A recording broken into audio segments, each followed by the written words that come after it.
وبالوالدين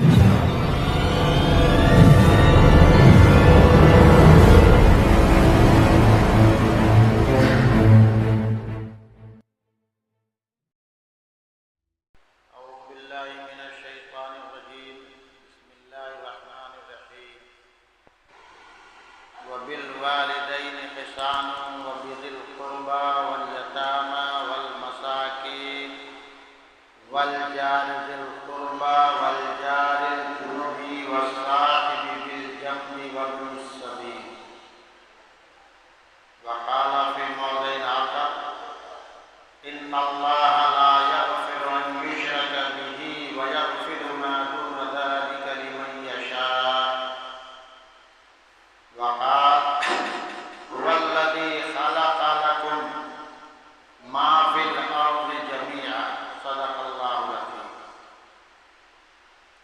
إن رسول الله صلى الله تعالى عليه وسلم قال: أتدرون ما المفلس؟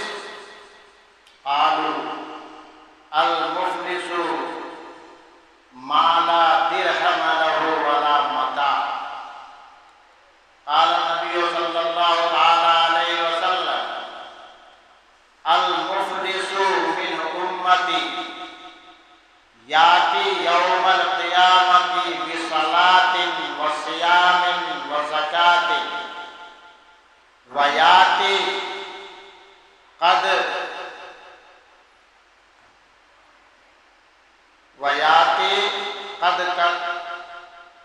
سفك دم هذا وقذف هذا وشتم هذا وضرب هذا.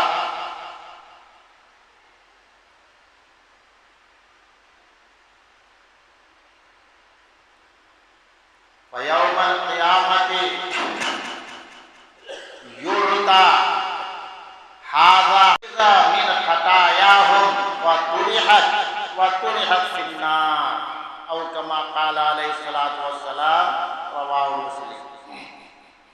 حضرات سامعین، قرآن کریم کی 3 آیت اور ایک روایت پڑھی ہے. اس سے انسانوں کے اوپر جو اللہ تبارک و تعالیٰ نے دنیا میں بھیج کر جن چیزوں کو لازم کیا ہے، اس کی دو طرح کی چیزیں ہیں، 2 طرح کے فرائض ہیں، 2 طرح کی ذمہ داریاں ہیں. ایک ہے حقوق اللہ، اللہ کا حق، اللہ پر ایمان لانا، نماز پڑھنا، روزے رکھنا، زکوٰۃ دینا، حج کرنا استطاعت ہو تو، یہ اللہ کا حق ہے. اور دوسرا ہے حقوق العباد، بندوں کا حق.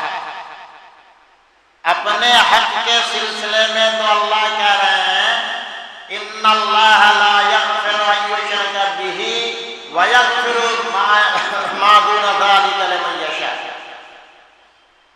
صرف اس کو اللہ معاف نہیں کریں گے جو اللہ کی ذات کے ساتھ کسی دوسرے کو اللہ کا شریک بنائے.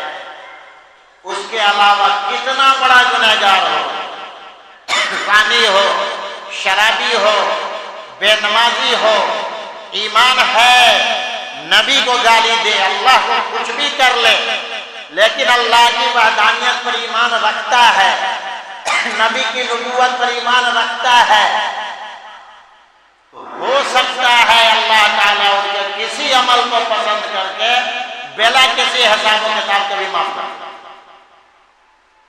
بلا حساب و کتاب کے بھی معاف کر دے. یغفر ما دون ذلک لمن یشاء. اللہ جس کو چاہے شرک کے علاوہ کتنا بڑا بھی گناہ ہو اس کو معاف کر دے. تو اپنا حق تو اللہ تعالیٰ معافی کا اعلان کر رہا ہے، بندوں کا حق اللہ معاف نہیں کرتا. بندوں کا حق اللہ تعالیٰ معاف نہیں کرتا. سنا ہوگا بیانات میں، شہید جو اللہ کے راستے میں شہید ہوتا ہے اس کے بارے میں ہے کہ شہید کے خون کا قطرہ زمین پر ٹپکنے سے پہلے اللہ تعالیٰ ان کی مغفرت فرما دیتے ہیں. یعنی اللہ کی شان میں جو بھی اس نے غلطیاں کی ہو حق میں جو بھی خطائیں کی ہو، حقوق اللہ جتنا بھی ضائع کیا ہو، اللہ سب کو معاف کر دیتے ہیں۔ لیکن بندے کا حق، اللہ کے نبی صلی اللہ تعالیٰ علیہ وسلم فرماتے ہیں، مسلم شریف کی روایت ہے، حدیث نمبر 1881، یغفر للشہید کل ذنب الا الدین، شہید کا ہر گناہ معاف ہو جاتا ہے لیکن بندے کا حق معاف نہیں ہوتا۔ شہید جو اللہ کے راستے میں شہید ہوا، ہر گناہ معاف ہو جاتا ہے لیکن بندے کا حق معاف نہیں ہوتا، بندے کے حق کا مطالبہ باقی رہتا ہے۔ تو اللہ اپنا حق تو معاف کرتے ہیں، بندے کا حق معاف نہیں کرتے، بندے کا حق معاف نہیں ہوتا۔ اب بندے کا حق کیا ہے؟ مال، کسی سے قرضہ لیا نہیں دیا،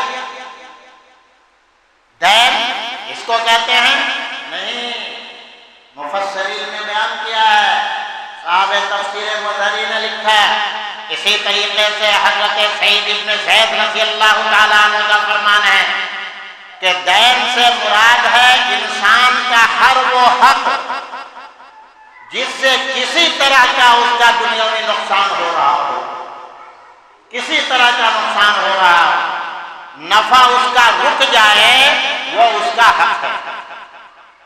اب ایسا کام ہم کریں کہ کسی کے نفع کا سلسلہ بند ہو جائے، مثلا ایک دکان ہماری چل رہی ہے، ہمارے بغل میں کوئی اس نیت سے دکان کرے کہ کمپٹیشن کر کے اس سے کم ریٹ میں بیچیں گے، اس کی دکان کو بند کروا دیں گے، یہ بھی حقوق العباد کو ضائع کرنا ہے، بندے کے حق کو ضائع کرنا ہے۔ ہاں ہم بھی دکان کر رہے ہیں لیکن اس نیت سے کہ جیسے اللہ اس کو دے رہا ہے اللہ ہم کو بھی دے گا، یہ نیت ہے تو یہ نیت اپنی تجارت کی ہے، یہ باعث ثواب ہے، لیکن یہ نیت ہے کہ ہماری دکان کی وجہ سے اس کی دکان بند ہو جائے تو یہ حقوق العباد کو ضائع کرنا ہے، بندے کو نقصان پہنچانا ہے، یہ اس کو نقصان پہنچانے کے مترادف ہے۔ اللہ تعالیٰ نے فرمایا وَبِالْوَالِدَيْنِ إِحْسَانًا، ماں باپ کے ساتھ حسن سلوک سے پیش آؤ، وَبِذِي الْقُرْبَى، قریبی رشتہ داروں کے ساتھ، وَالْيَتَامَى وَالْمَسَاكِينِ وَالْجَارِ ذِي الْقُرْبَى وَالْجَارِ الْجُنُوبِ، ترتیب بتائی ہے، سب سے پہلے کس کا حق ہے؟ ایک نمبر پر اللہ کے بعد دنیا میں پہلے نمبر پر ماں باپ کا حق ہے، پہلے نمبر پر اللہ کے بعد حقوق العباد میں ایک نمبر پر ماں باپ کا حق، دوسرے نمبر پر قریبی رشتہ دار، تیسرے نمبر میں ہے یتیم، چوتھے نمبر میں ہے مسکین، پانچویں نمبر میں ہے قریبی پڑوسی جو ہمارے گھر کے قریب ہو، ہمارا اور اس کے گھر کا راستہ ایک ہو، وہ پڑوسی، چھٹے نمبر پر ہے والجار الجنوب، دور والا پڑوسی، دور کا پڑوسی، والصاحب بالجنب، ہم مجلس، ایسے لوگ جو ہمارے پڑوسی نہیں ہیں، ہمارے رشتہ دار نہیں ہیں، ہمارے قریبی نہیں ہیں، لیکن ہمارے ساتھ ان کا اٹھنا بیٹھنا ہوتا ہے، ہمارے ساتھ آ کر کے کبھی مشورہ کرتے ہیں، کبھی آ کر کے بیٹھ گئے وقت گزاری کے لیے، تو والصاحب بالجنب، ساتھ بیٹھنے والے، ہم نشین، وابن السبیل، اور آخری درجہ ہے مسافر، مسافروں کا حق۔ تو یہ حقوق ہیں بندوں کے۔ اب ان کا حق ہے کیا؟ مال صرف نہیں، کسی کی شان میں ایسی گستاخی کر دی جس سے اسے تکلیف ہو، یہ بھی بندوں کے حق کو ضائع کرنا ہے، یہ بھی بندوں کے حق کو ضائع کرنا ہے، یہ اس کی حق تلفی ہے۔ اور اللہ کے نبی صلی اللہ تعالیٰ علیہ وسلم فرماتے ہیں ان رسول اللہ صلی اللہ تعالیٰ علیہ وسلم قال اتدرون ما المفلس، صحابہ کرام کا مجمع ہے، بیٹھے ہیں، آپ صلی اللہ علیہ وسلم نے سوال کیا اتدرون ما المفلس، کیا تم لوگ جانتے ہو فقیر کون ہے؟ مفلس کون ہے؟ صحابہ کرام نے فرمایا قالو ان المفلس ما لا درہم لہ ولا متاع، مفلس وہ ہے جس کے پاس نہ روپیہ پیسہ ہو، نہ کوئی سامان ہو، نہ مال ہو، کچھ بھی نہ ہو، اس کو مفلس کہتے ہیں۔ اللہ کے نبی صلی اللہ تعالی وسلم نے فرمایا المفلس من امتی یاتی یوم القیامت بصلاۃ وصیام وزکاۃ، میرے قوم کا سب سے مفلس، سب سے غریب آدمی، سب سے بڑا فقیر آدمی وہ ہوگا جو قیامت کا دن سال میں آئے گا، جس کے پاس نمازوں کا ڈھیر ہوگا، روزوں کا انبار ہوگا، زکاتیں بہت ادا کی ہوگی، اللہ کے راستے میں بہت مال خرچ کیا ہوگا، یہ ساری عبادتیں اس کی بھری پڑی ہوں گی، ان عبادتوں سے اس کے نامہ اعمال پر ہوں گے، لیکن وَيَاتِي قَدْ شَتَمَ هَذَا، اس حال میں آئے گا کہ کسی کو گالی دیا ہوگا، وَيَاتِي قَدْ قَذَفَ هَذَا، کسی پر غلط الزام لگایا ہوگا، کسی کو غلط تہمت لگا دی ہوگی، وَقَدْ قَذَفَ هَذَا، کسی کو الزام لگایا ہوگا، وَقَدْ سَفَكَ دَمَ هَذَا، کسی کو قتل کیا ہوگا، کسی کا خون بہایا ہوگا، قَدْ ضَرَبَ هَذَا، کسی کو بے وجہ مار دیا ہوگا، فَيُعْطَى حَسَنَاتُهُ فَيُعْطَى هَذَا حَسَنَاتُهُ، تو جس کو اس نے گالی دی ہوگی اس کا نیک عمل اس کو دے دیا جائے گا، جس پر اس نے تہمت لگائی ہوگی اس کا نیک عمل اس کو دے دیا جائے گا، جس کو انہوں نے قتل کیا ہوگا اس کا نیک عمل اس کو دے دیا جائے گا، جس کو اس نے مارا ہوگا اس کا نیک عمل اس کو دے دیا جائے گا، چاہے کتنا بڑا نیک عمل کر کے دنیا سے آیا ہو، لیکن کسی بندے کا حق باقی ہے تو اس کے نیک اعمال اس کے نامہ اعمال میں جمع کر دیے جائیں گے۔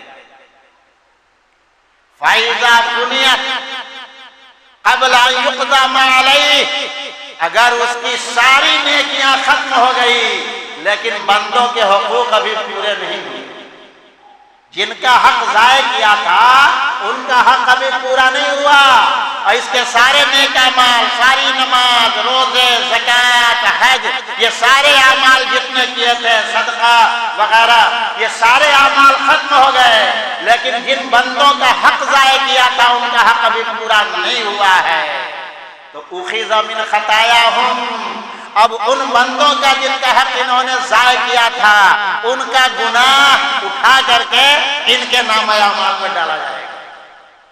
اخذ من خطایاہم فطرحت علیہ ثم طرح فی النار، ان کی خطایا، ان کی غلطی، ان کے گناہ ان کے نامہ اعمال میں ڈال کر اور انہیں جہنم رسید کر دیا جائے گا۔ دنیا میں بزرگ صاحب تھے، صوفی صاحب تھے، 24 گھنٹے تلاوت میں لگے رہتے تھے، نفلیں پڑھتے تھے، ساری عبادتیں تھی ہمارے پاس، لیکن یہاں سے گئے تو ٹھکانہ جہنم مل گیا، یہاں سے گئے تو ٹھکانہ جہنم مل گیا۔ کیوں؟ اس لیے کہ ہم نے بندوں کا حق ضائع کیا تھا، بندوں کا حق ضائع کیا تھا، بندوں کا حق دبایا تھا۔ اب خواہ کسی طریقے کا بھی حق ہو، بندوں کا حق ہم نے ضائع کیا، اللہ تبارک و تعالیٰ اپنی طرف سے وہ معاف نہیں کرے گا، کتنی توبہ استغفار کر لے، بس شرط ہے کہ جس کا حق آپ نے ضائع کیا ہے یا تو اس سے جا کے معافی مانگ لو یا اس کا حق ادا کر دو۔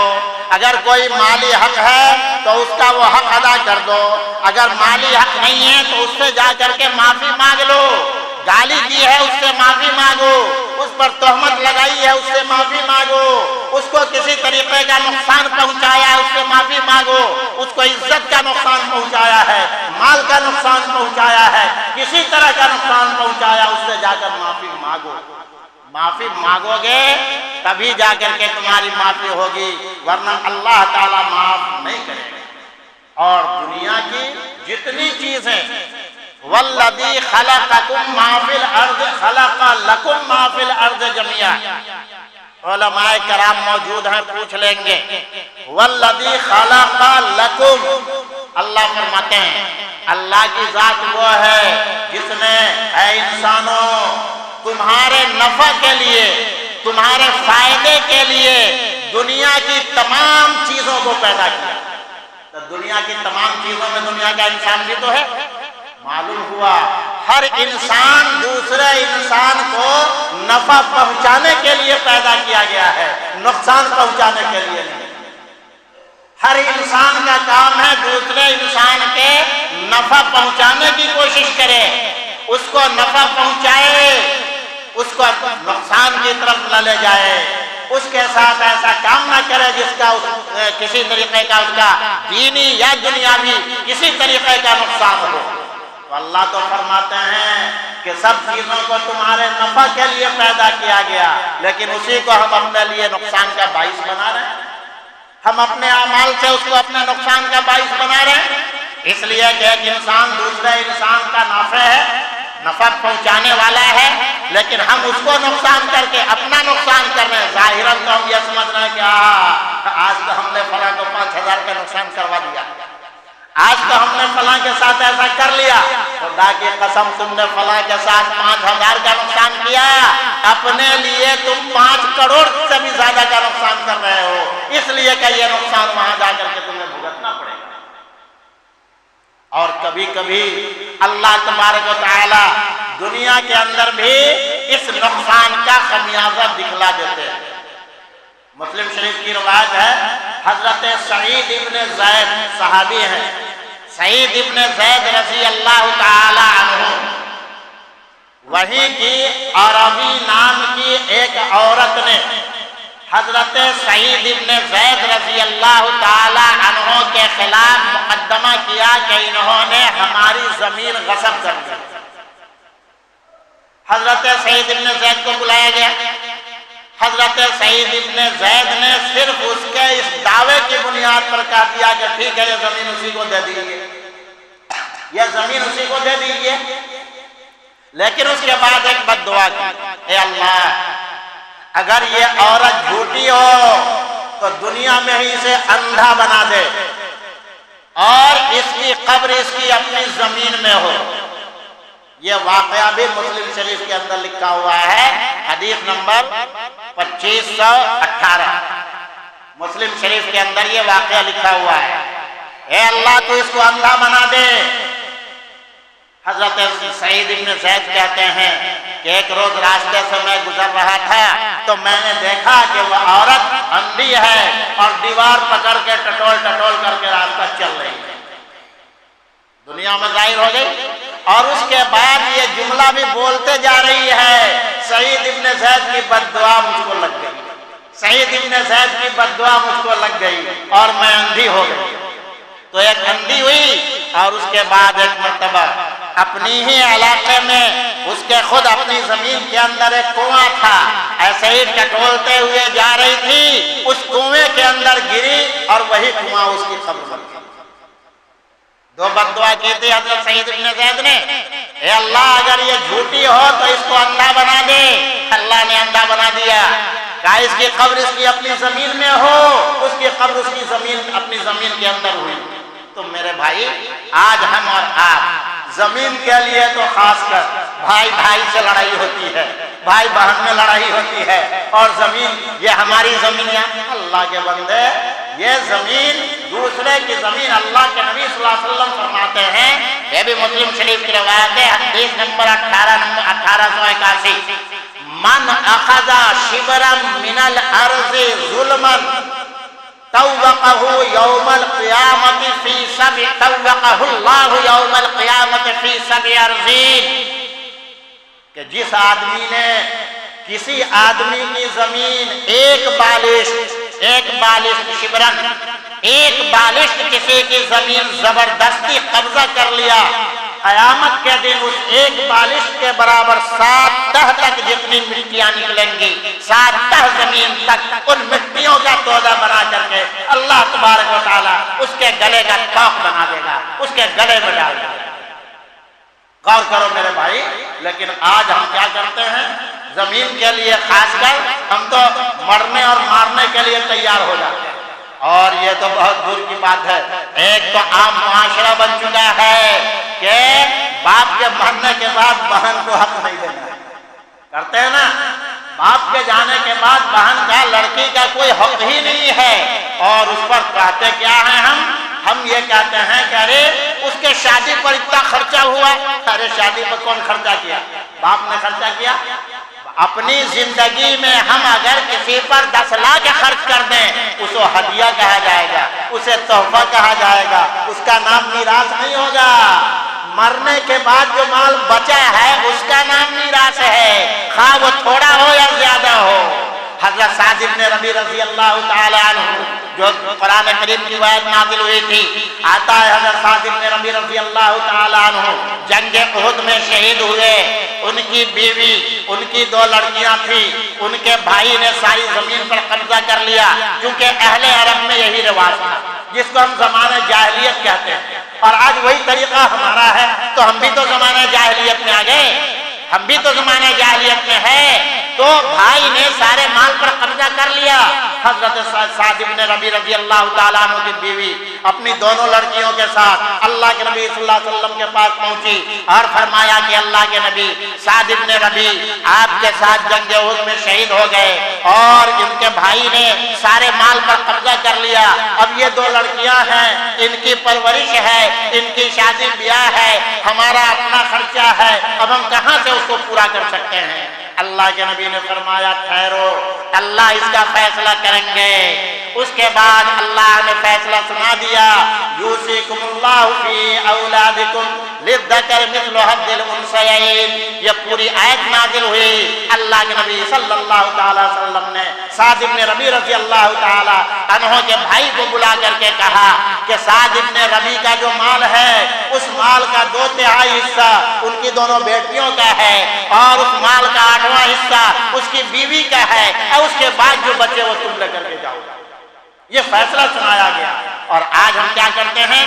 اگر بہن حق مانگ لے تو بھائی پوری زندگی کے لیے رشتہ قطع تعلق، پوری زندگی کے لیے قطع تعلق. اب اس کا آنا جانا، ارے اللہ نے وہ حق دیا ہے اس کو، اور ہم سمجھتے کہ ہم دے رہے ہیں. ہم کہاں سے دے رہے ہیں؟ دوسرے کا حق دباؤ گے. خدا کی قسم میدان محشر میں وہی بہن ہمارے سامنے کھڑی ہو کر کے اور ہمیں جہنم کے اندر ڈلوائے گی اور ہم جہنم کے اندر جائیں گے. اس لیے میرے بھائی، دنیا میں کسی کا حق مت دبانا، دنیا میں کسی کے خلاف کوئی سازش مت کرنا، دنیا میں کسی کے حق عزتی کی کوشش مت کرنا.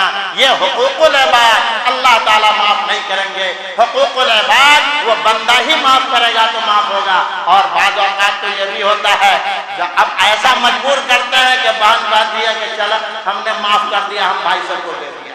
تو یہ مجبوری کی معافی نہیں ہوتی ہے، اس کو ابھی معافی نہیں کہا جائے گا. وہ تو مجبور ہے، وہ سوچ رہی ہے کہ اگر ہم مال لے لیں گے، اگر ہم زمین لے لیں گے تو کل ہو کر کے بھائی مجھے اپنے گھر آنے نہیں دے گا، میرا رشتہ ختم ہو جائے گا، اس گاؤں میں آنا جانا میرا بند ہو جائے گا. اس ڈر سے بیچاری کہہ رہی ہے کہ میں نے معاف کر دیا. خدا کی قسم اس کا نام معافی نہیں ہے، اور اس کے بھروسے مت رہنا کہ بہن نے معاف کر دیا ہے.